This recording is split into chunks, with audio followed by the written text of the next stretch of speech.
Hello everybody, this is Gregory with How I Lost Over 100 Pounds and kept it off for 30 plus years, where there should be no hesitance in your weight loss and in your weight maintenance.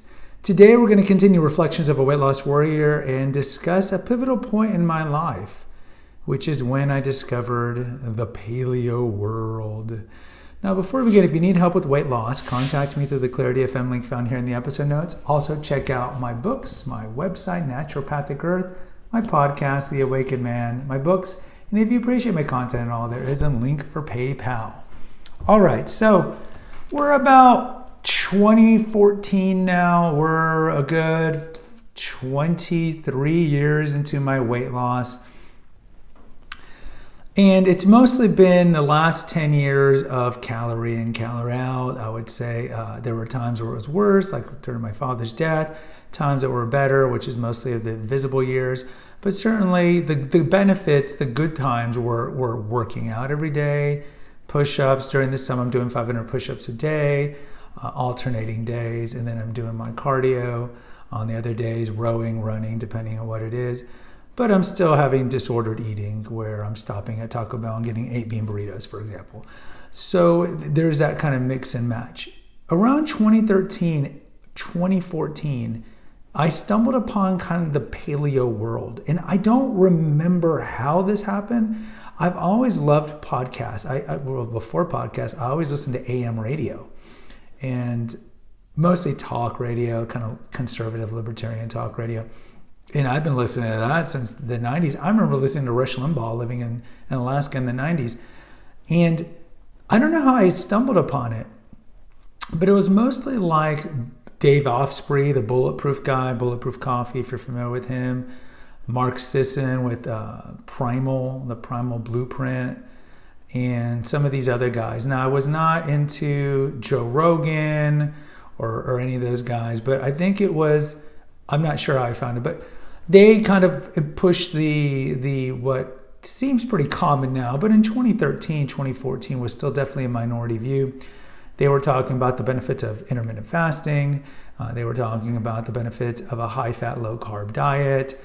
They were talking about different ways you can biohack. Sisson is very big into biohacking your body, either through thermogenesis or fasting, or a wide variety of things.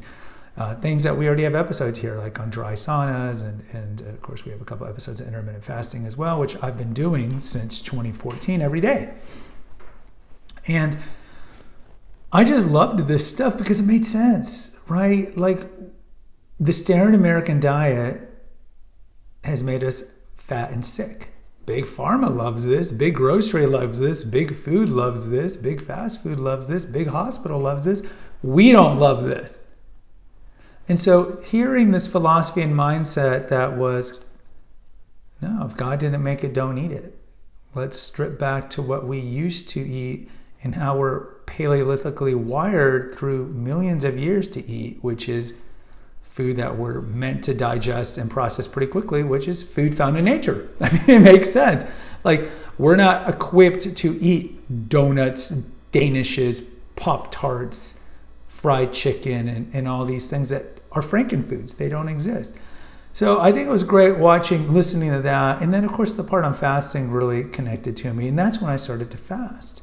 So if you haven't seen the episode on my fasting regimen for the last 8 years, I have not eaten breakfast since November 2014.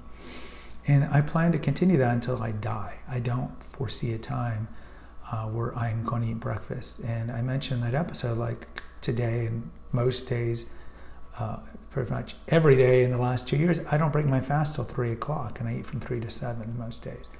And on the weekends, maybe 2. I break my fast if I have my kids on those weekends.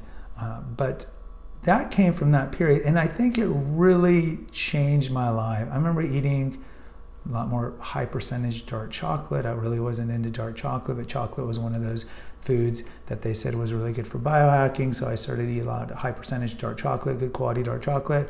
I started drinking tea, good quality tea. I've never been a coffee drinker, though I support coffee. I think coffee is a fine drink to have if you drink it black. But I started learning about these superfoods that I didn't really know about.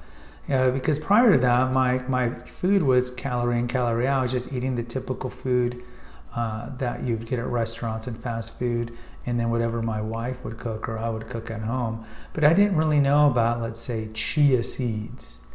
I didn't really know about bulletproof coffee, high percentage dark chocolate. I didn't really know about some of these other foods that are just really good for you. So I would say around 2013, 2014 was a big turning point in my life. In terms of weight loss, it didn't really affect that because I was still 6'2" and 185, 190 or whatever like that.